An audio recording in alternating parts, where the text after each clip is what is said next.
Import export கம்பெனியில் வேலைக்கு சேர்ந்தோம் 35 வருஷத்துக்கு முன்னால். அப்போ நாங்கள் போகும்போது எங்களை யாரும் கேட்கறதுக்கு ஒரு நாதி கூட கிடையாது. ராஜசேகரை தவிர அவன்தான் நமக்கு எல்லாமே இருந்து எல்லா உதவியும் செஞ்சான்.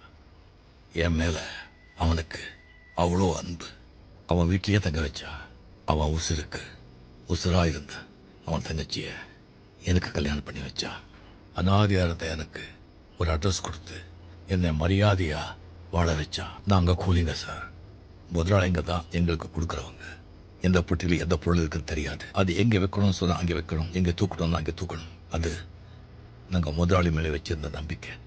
அந்த நம்பிக்கை ஒரு நாள் சுத்தமாக போயிடுச்சு. போலீஸ் ரைட் பண்ணாங்க. நாங்கள் தூக்கிட்டு இருந்த மூட்டையில் விலை வாய்ந்த போதைப் பொருள் இருந்தது தெரிஞ்சது. முதலாளிங்க கையை விரிச்சிட்டாங்க. நாங்கள் செஞ்சது குற்றம், நாங்கள் தான் குற்றவாளி அப்படின்னு சொல்லிட்டாங்க. எங்களாலேயும் ஒன்றும் செய்ய முடியல. அந்த நாட்டோட சட்ட பிரகாரம் அந்த போதைப் பொருளோட சிக்கினா அந்த நாட்டிலே வந்து சாகிற வரைக்கும் சிறையில் இருக்கணும். நாங்கள் என்ன பண்ணுறது? அங்கே வந்து ஆஃபீஸர் சொன்னாங்க, கிட்டத்தட்ட 400 பேர் இருக்கீங்க, இதில் 100 பேர் இந்த குற்றம் செஞ்சது நீங்கள் தான் ஒத்துக்கிட்டா உங்களை நாடு கடத்தி வேற நாட்டில் கொண்டு போய் விட்டுடுறோன்னு சொன்னாங்க. நாங்களும் யோசித்தோம். ஒரு 100 பேரை கல்யாணம் ஆகாதவங்களை செலக்ட் பண்ணோம்.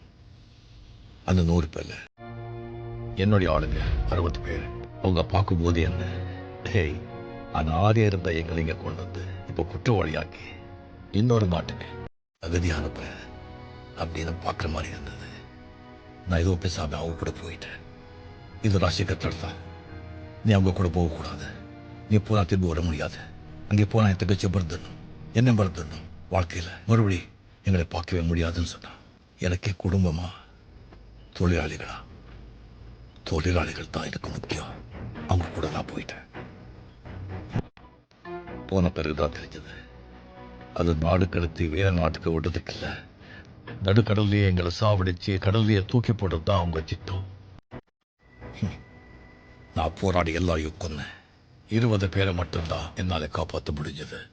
நமக்கெல்லாம் உசுராக இருந்த துணியாக இருந்த அந்த லேபர் லீடர், இதுக்கெல்லாம் காரணமாக இருந்த அந்த முதலாளியை கொடூரமாக்கும். அந்த முதலாளி பேர் சேவியர்.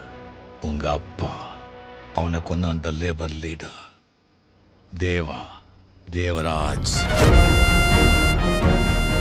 நான் வேலை செஞ்ச கம்பெனி பேர் 7 Seas, வேலை செஞ்ச ஊர் மாண்ட்வா. என்னை பத்தி எல்லாம் விசாரிச்சேன்னு சொன்னியே சைமன், நீ என்னை பத்தி சரியா விசாரிக்கல. அது ராஜசேகர் பொண்ணு இல்லை, என் பொண்ணுடா. என்னை